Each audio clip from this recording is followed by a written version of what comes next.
Okay, good afternoon everyone. Apologies for the slightly late start. Welcome to Hilton West Palm Beach for this media conference with Marc Guehi to preview tomorrow's matchup with Costa Rica in Orlando.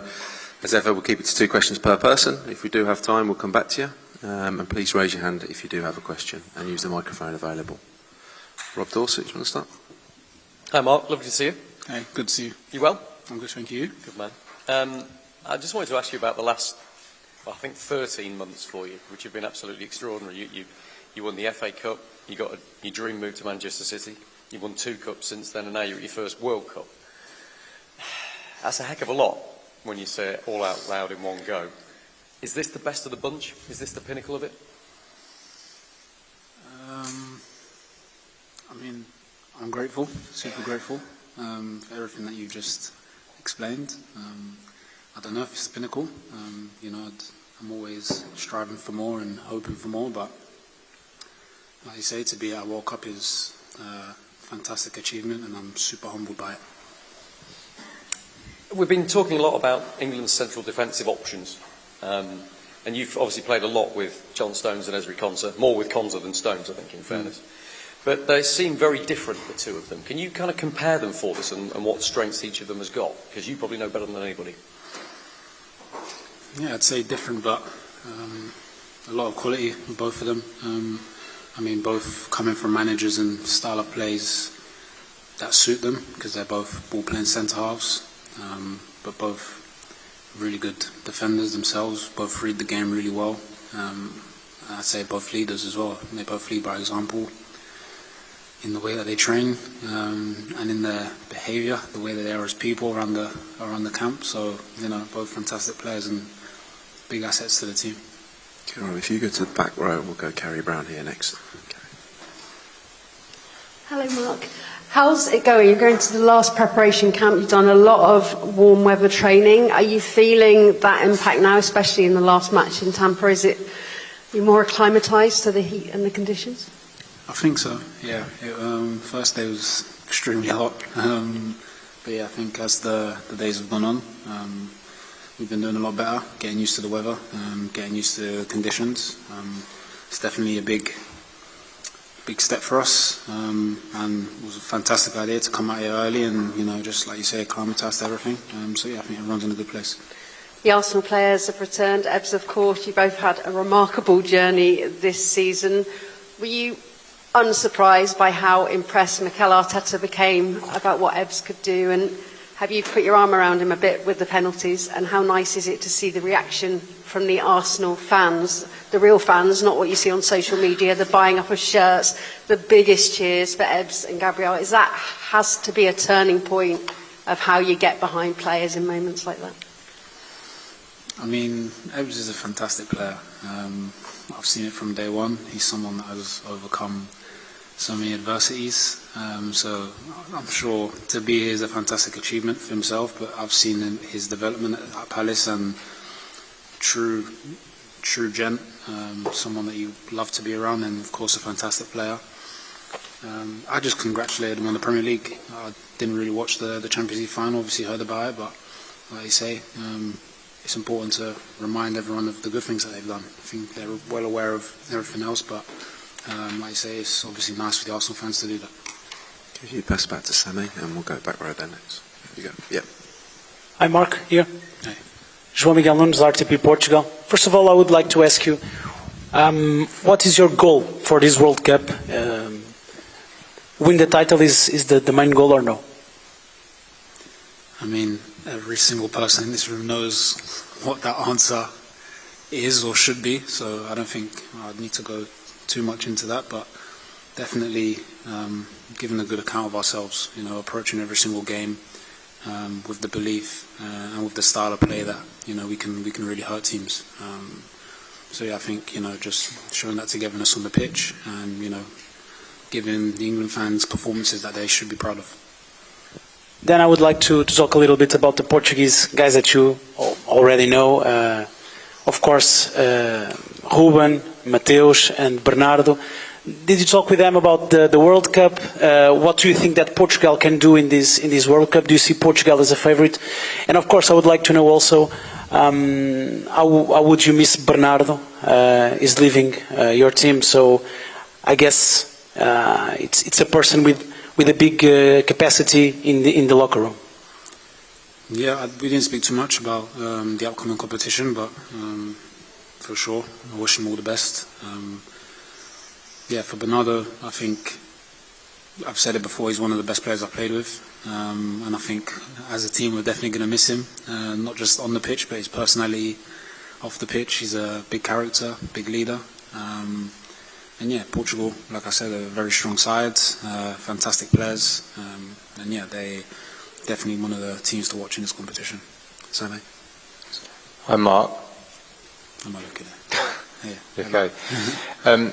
Obviously, we won't know the answer to this until the game against Croatia, but you appear to be the first choice centre back, and it's a race between obviously Ezri Konsa and John Stones as to who plays next to you. Are you looking in that way, and how do you find that responsibility now of being a senior member of the squad?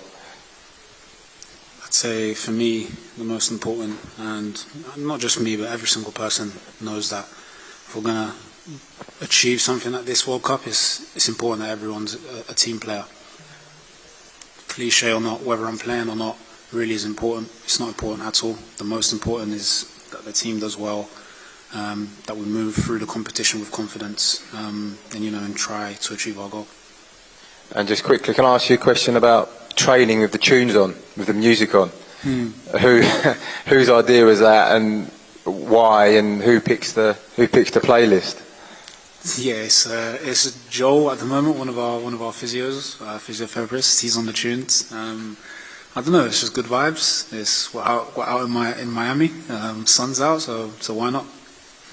So, pass it to Henry here, and we'll go Gabriel. Yeah, Gabriel, you next. Yeah, you. Okay, good to see you, Mark. Hey. Having trained in the heat, having had a game, what is going to be the identity of the team? Thomas has talked about a controlled intensity. How would you describe the identity of the team's play moving forward at this World Cup? Yeah, I'd say it will look similar to how it's looked throughout the qualifying phases. I'd say being very mindful of the fact that we have good physical capabilities in our squad, and we want to maximise that and impose ourselves and show that on the pitch, but also using our understanding of conditions and experience that we've had in different competitions, and understanding that it's going to be hot at times, and so being mindful of that is very important. But you're still confident that physical intensity that Thomas talked about when he took over the job is achievable? I think so. I believe so. I mean, you look across the squad, you can see the physical capability that we have, as well as the technical part and the understanding of the game. But it's going to take both sides, that physical side, but like I said, game management, understanding of conditions and circumstances in different games to maybe tweak things and adjust. Thank you. Thank you. Henry. Mark, hi. First, good luck in the tournament. Thank you. Secondly, you've played 28 times for England. You've had 13 different centre-backs that you've played alongside in that time. A couple of them were playing full-backs, but they are centre-backs. What are the strengths that you bring that you can blend so easily with them? And do you actually study them? And we know you study centre-forwards to see their runs, but do you also study the players that you're going to play alongside with internationally? Thank you. Yeah, I try to do my best in knowing every single teammate that I play with and understanding their strengths. And I think me as a person, I think it's so important that I accommodate them, make them feel as comfortable as possible, make them feel like, that they're back at club, for example, playing regularly. And, I think that's one of my strengths, is accommodating other players and making them feel comfortable. At the end of the day, it's all for the good of the team. There's no one person above the team. Here, Mark. Hey. How are you? Good? I'm good, how are you? All right, TNT Sports Brazil. It's a cliche, but I would like to ask you, what do you feel about favorites of this competition? Do you feel that England is in the top 5 among the favorites? How do you see this issue? I think you're asking the wrong person here. Why? Because I don't read anything in the news. I don't watch anything. I don't know what's going on at all. But watching all other national teams, do you feel that Spain, France, other teams are in front of England or behind? I don't know whether they're in front or behind.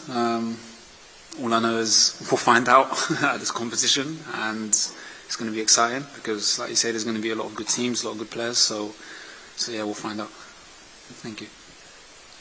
Hi, Mark. I'm David with the City of Palm Beach Gardens. We've been very happy to have you here as hosting you and your team for the training camp. Just wanted to get your thoughts on the city, the accommodations, facilities, and particularly the quality of the pitches and how it's aided you and your team leading to the World Cup.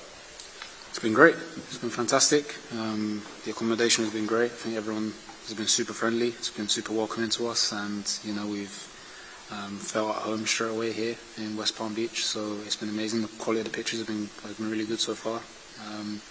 Training's been of a high standard and high quality. So yeah, we can only say thank you to you guys. Appreciate you. Thank you. Thank you, James. Hi, Mark. If the first game against New Zealand was about sort of acclimatising and getting minutes, is there a feeling that everything's going up a level tomorrow? That obviously it's the last chance to kind of impress in a game setting before the tournament starts. Yeah, I'd say naturally, like you say, first game, acclimatisation, getting used to everything. Second game, pick it up. Naturally, it's going to feel like that, with the way we want to play, the intensity.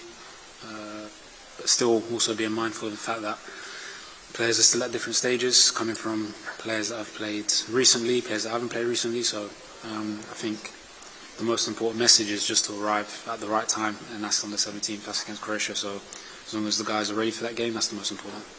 I think the New Zealand game was, I think it was your 58th match of the season for club and country, which is obviously a lot. I mean, just firstly, sort of how fresh do you feel, and just generally, how much of a challenge is it for you as a group to put that kind of workload for you, because so many of you played that number of games and really perform in this World Cup? Yeah, I mean, it's the big question in modern day football at the moment. Are we working too hard? Are we playing too many matches?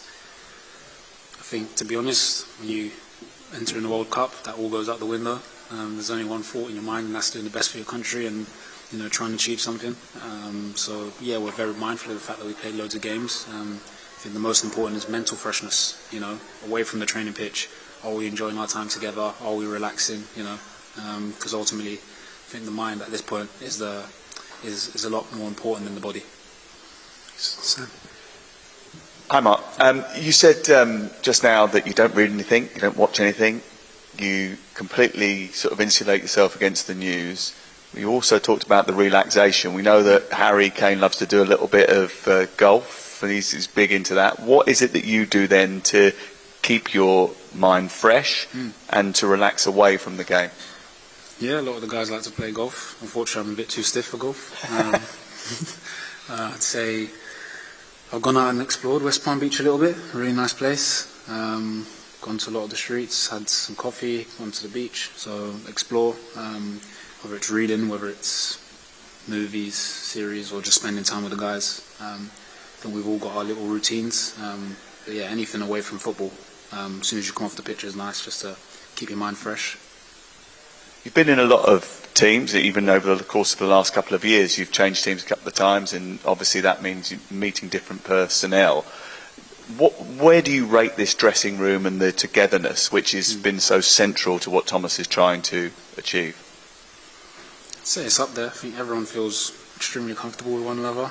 I'd say more importantly, off the pitch stuff is so big. I think the on the pitch stuff will take care of itself, but the bond that I think the group is having and gelling together is so important. That camaraderie that we have together is so nice for everyone to feel comfortable.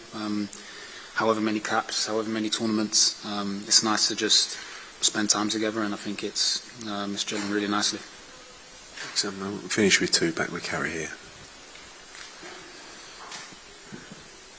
Mark, I was just wondering about those changing partnerships that you've had, from being at Crystal Palace when there isn't as much squad depth, so then more injury, to then going to an injury crisis with Manchester City and the change of guard at England. How have Tuchel, Guardiola and your managers at Palace helped you? Because you seem to really adapt very well to that change of partner.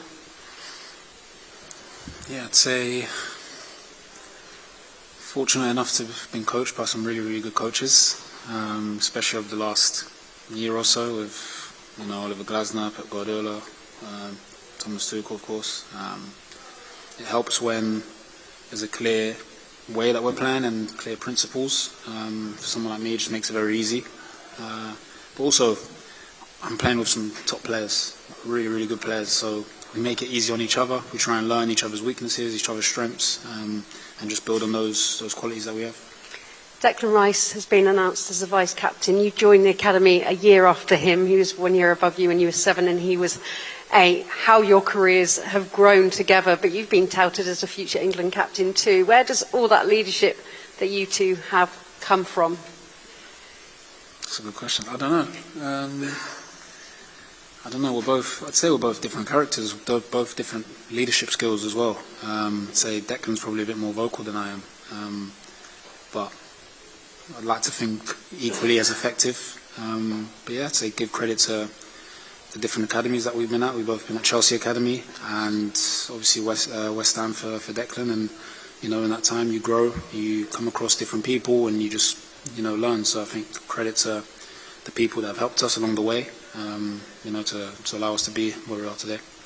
Okay, thanks everyone. Thomas Tuchel will be here shortly. Thank you. Cheers, guys.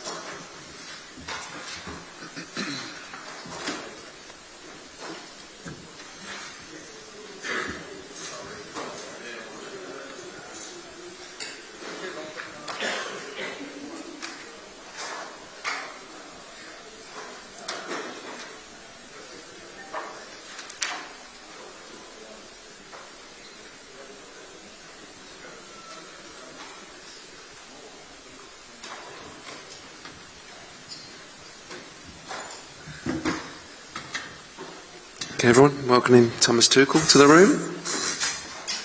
Let's settle down. Again, 2 questions per person, please, and use the microphone available and raise your hand if you do have a question. Rob, when you're ready. Hey, Thomas. Hi. Can you give us your thoughts on the game tomorrow and what your approach to it will be? Maybe who's going to get more minutes, who needs a bit of a break?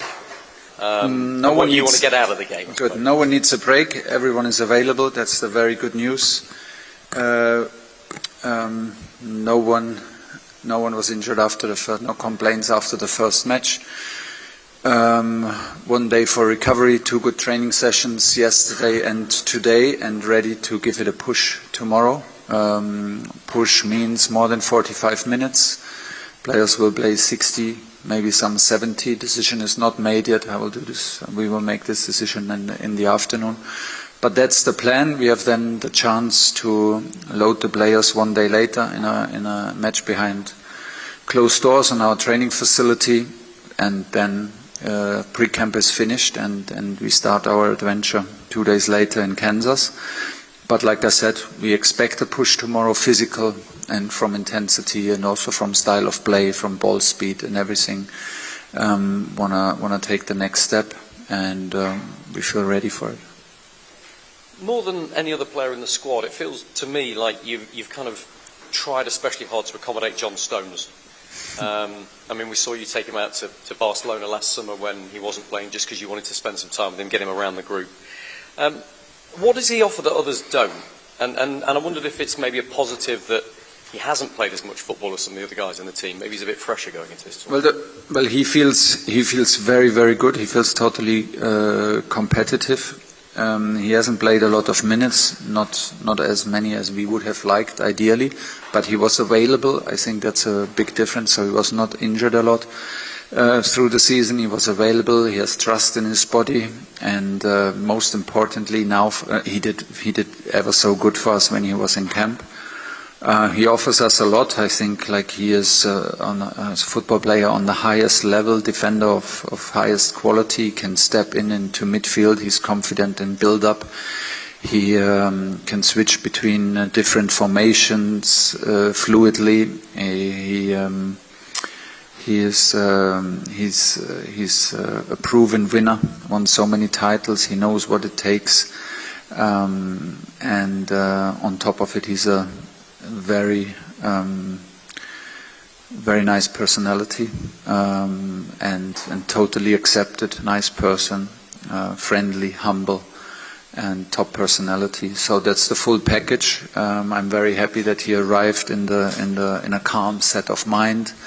Very happy to be in camp, ready to go, and the best news is he's training every training session. He played the 45 minutes and is ready to go. I think he's on high level.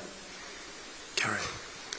So Thomas, with that said, would you be ready to start John Stones in the first match against Croatia? Of course, everyone can start. Everyone is fit. Everyone is ready, and John is one of them. Everyone is ready to go, but before we think about this, we have 2 more matches to play, and hopefully we take the next step, and hopefully we all stay healthy and have no injury worries, that we have the full availability, and then hopefully the full choice before Croatia. But first things first. You have the whole gang back together. Declan Rice, your vice captain. When Gareth Southgate took over at England, he said, "What I need is more leaders on the pitch, more captains without armbands," what Declan Rice is often described at. First, talk to us about your decision to make Declan vice-captain, and tell us how many captains without armbands do you have to go and win this World Cup? Well, we have a leadership group of 5-6 players, if you want to call them captains without armband, and Declan is one of them, and Harry is of course one of them. So these are the 2 guys with armband.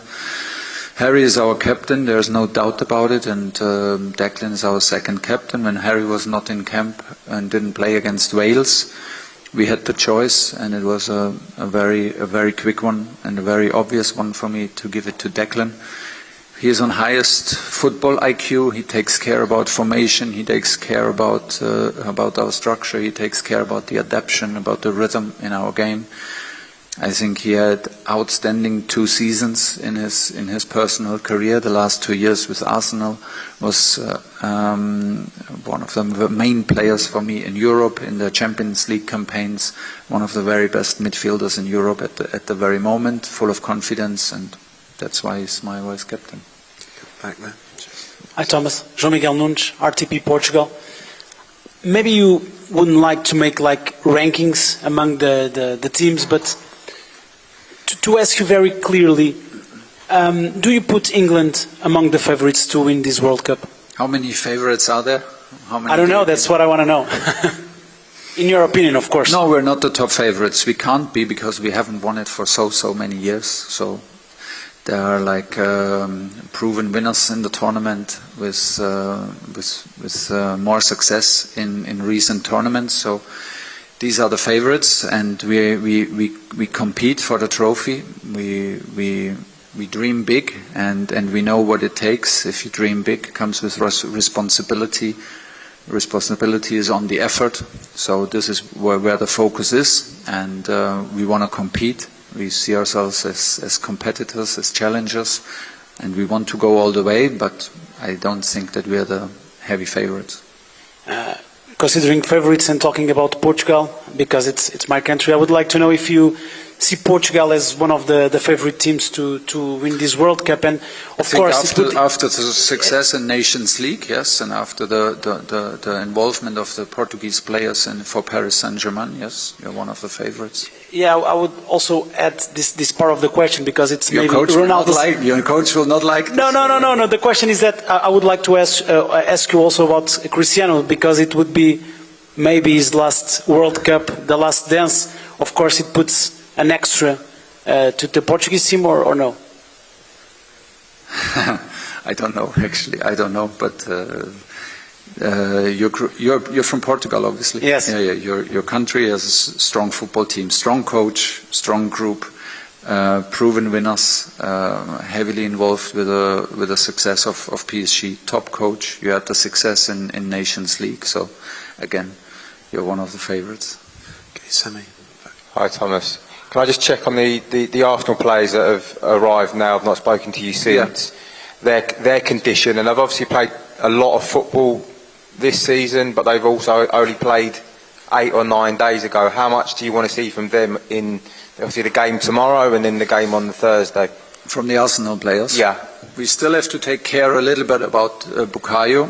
who had an injury in March camp and carried it through to, of course, into his club campaign, and was available and made himself available in the end of the season and did this brilliantly.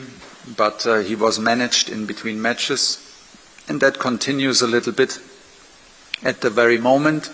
So we're building him up and we're building him up.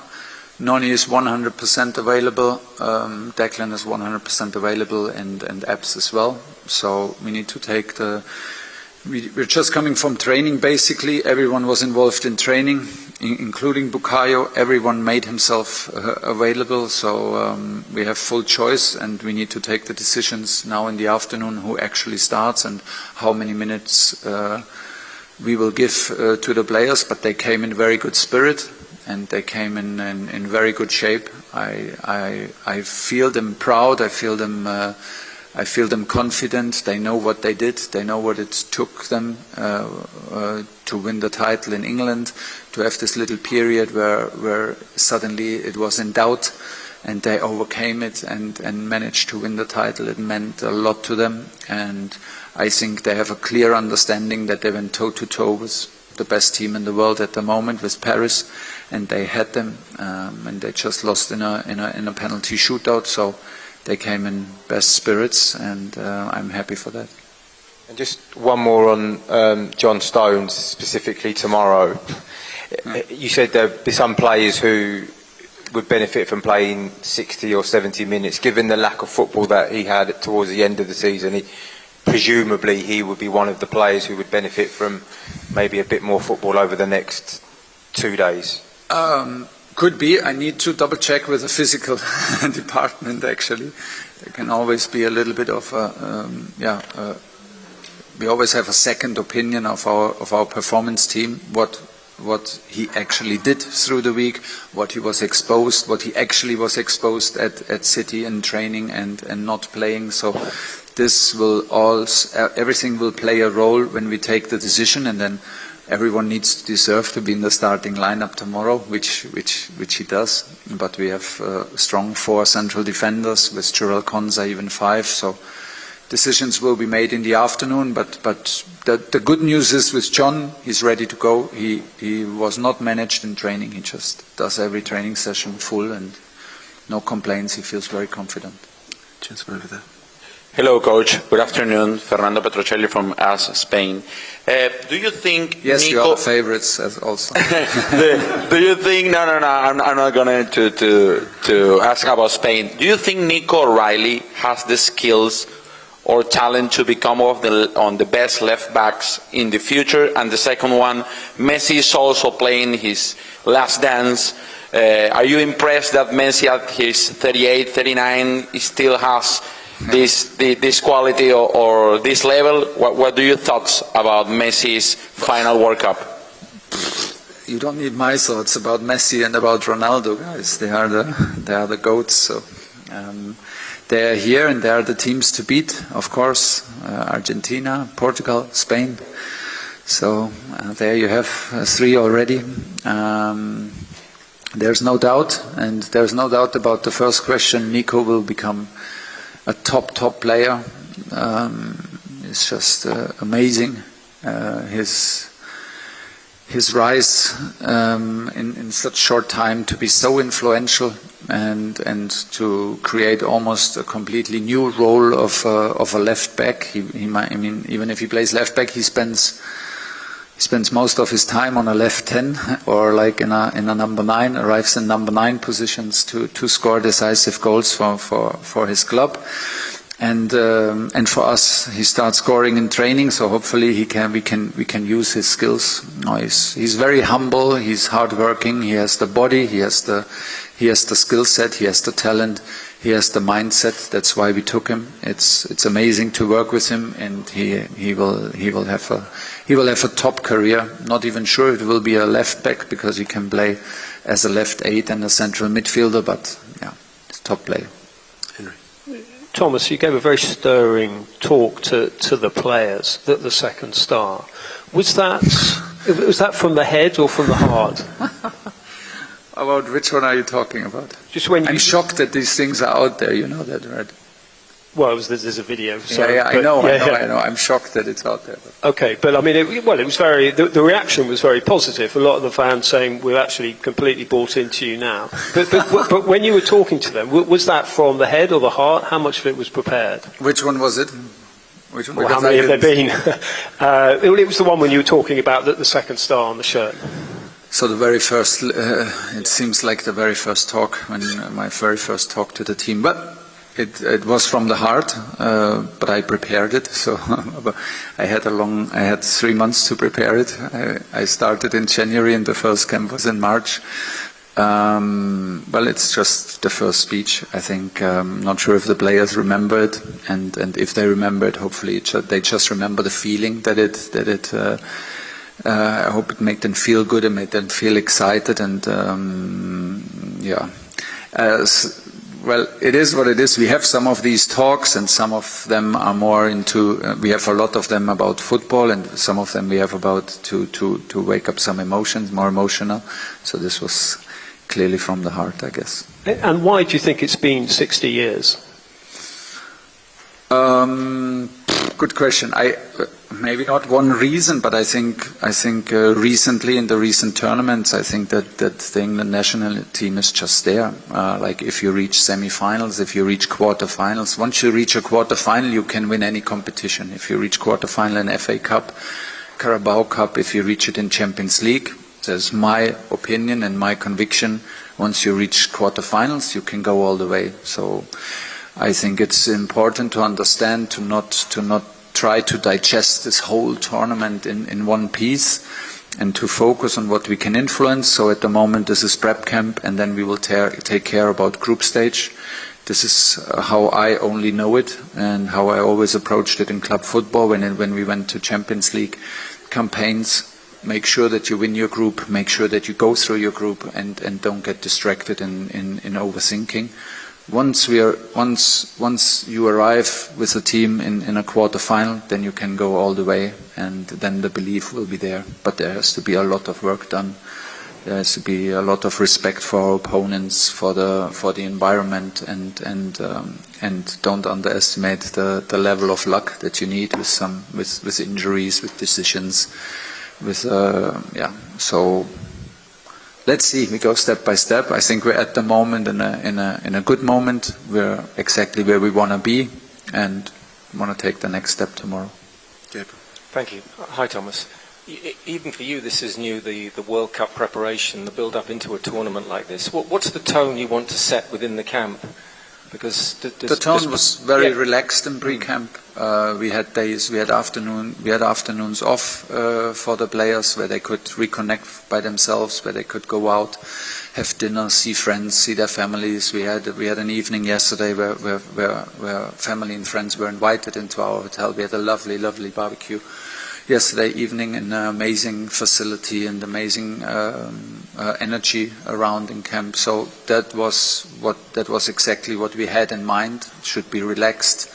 The focus will come by itself. The tension will just rise by itself, and it will rise when we change our location to Kansas, and then we have 4 days to prepare our first match, and then naturally we will go into the tunnel, and then it will be match by match by match. So the tone was very relaxed. It was about reconnection on a social level, but also reconnection with our football principles, because a lot of our players have played last time for us in November, because they missed March camp. So it's quite a long time to reconnect with our football, and this is what we did. But the atmosphere was relaxed. The atmosphere was like it should be, and I think it's important. Yeah. So you've been conscious, because you've had a long build-up into the first game, that you don't want a sort of nervous tension to begin too soon. Yeah, I think we didn't want that. We didn't want to have the focus and the tunnel vision too early, because we came into the country early. Our tournament starts very late, and I think with the kickoff of the tournament on Thursday, and then with the matches every evening, the feeling just comes naturally, and it does not need to be built artificially too early. So like I said, it felt more like a mix of pre-season a mix of pre-season and players. Yeah, holiday, spare time. So it was a good mix. We were very demanding in the first part of the days, and the players had free time, downtime, and permission to do nothing and to relax and to get together in the afternoons and evenings. And that's why we feel in good spirits at the moment. Okay, two to finish. James, then Brazilian TV. Hi, Thomas. When you said earlier England aren't among the favourites because we haven't won it for so long, just the fact that they've got to the last two Euros finals, is that not a sign that they're getting closer, or is that not relevant to this tournament? It's absolutely relevant. Like I said, I think if you go to finals in the Euros, if you go to semi-finals, quarter-finals in the World Cup, then you're there. And then you can win it, and it just takes maybe a bit of luck or whatever. I strongly believe that we are there, but I also believe that we are not the favorites because of the history. And it's just like if you I don't know, maybe it's the wrong comparison, but if you go now to Wimbledon, you have never won it, or like 60 years ago won it, you're maybe not the favorite. So, but you can win it, of course, and we want to win it. But we know what it takes, and it takes also a calm mindset and focus on our steps. Not get if we want to reach the top of the mountain, we need to start the journey step by step, and we need to go base camp by base camp. Otherwise, we will just get distracted. So I have belief. We all have belief. We all have a dream, but it comes with responsibility and hard work and commitment and discipline, and sometimes comes with disappointment and setbacks. This is all included, but we dare to dream, and it's important. I just want to ask you a general one. I don't know how much you're aware of this, but Africa's top referee has not been allowed into the country. Yeah. And it's brought up a lot of the politics around this tournament in general. Obviously, there's been talk about the political climate, border security, ticket prices, all this stuff. I mean, are you able to separate the politics from the football? Yeah. And I'm very grateful for the FA that they let me separate it, and they let me be the head coach and talk about football and just talk about football. Otherwise, we have no chance to go all the way if that's not the case. Why? Sorry? Why? Not because we need to be focused. We need to be focused. It's hard enough. The tournament is hard enough if we focus on football. If we're gonna be distracted and I give also too many opinions without having the full knowledge about the situation. It does in general not help. That's one. Yeah. Thomas, TNT Sports, Brazil. Excellent. What about have all of you. Yeah. What about favorites? All right. What about Neymar? No, I'm joking. But throughout your career, you have been coach some superstars, Neymar as well, Mbappe, those kind of players. Yeah. And we look at the season and the whole career of Harry Kane, and of course he is a superstar. But I have the sensation that he is a different kind of superstar. I don't know if you have the same feeling, and why is that? He is a superstar, for sure, and he's getting better and better. I love, by the way, all my Brazilian players that I had the chance to work with, all of them. They were very, very special for me, and they still are. There were quite a few very, very good ones and amazing personalities always. Harry is as well. He's a fantastic leader. I think he's in I used the word before, but he's in a sweet spot of his career. Quite late, but he is. He's just lean, he's sharp, he's fully focused, he's in top shape. I think the last 2 seasons, the success he had and the influence he had with Bayern Munich, the intensity they played at Bayern, just helped him to reach this level of his personal potential.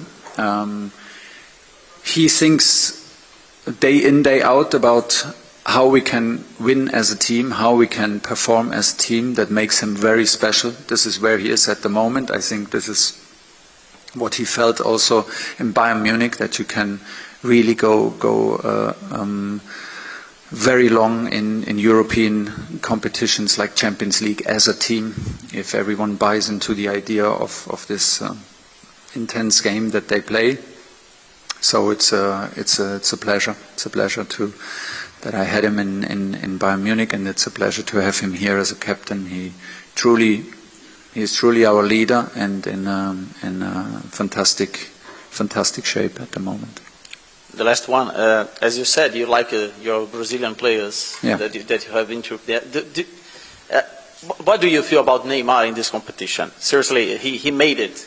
He was struggling to be there, and now he made it. Do you feel that it's good for the World Cup that a player like him is also one of the biggest now, like Ronaldo, like Messi, is just like this incredible talented player. He's big personality. He has the personality, the confidence, the quality to decide matches on any level.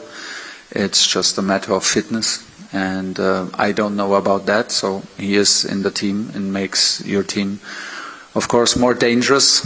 And you're always in the mix when it comes to World Cups and to titles. That's a no-brainer, and makes it a little bit more difficult for everyone else.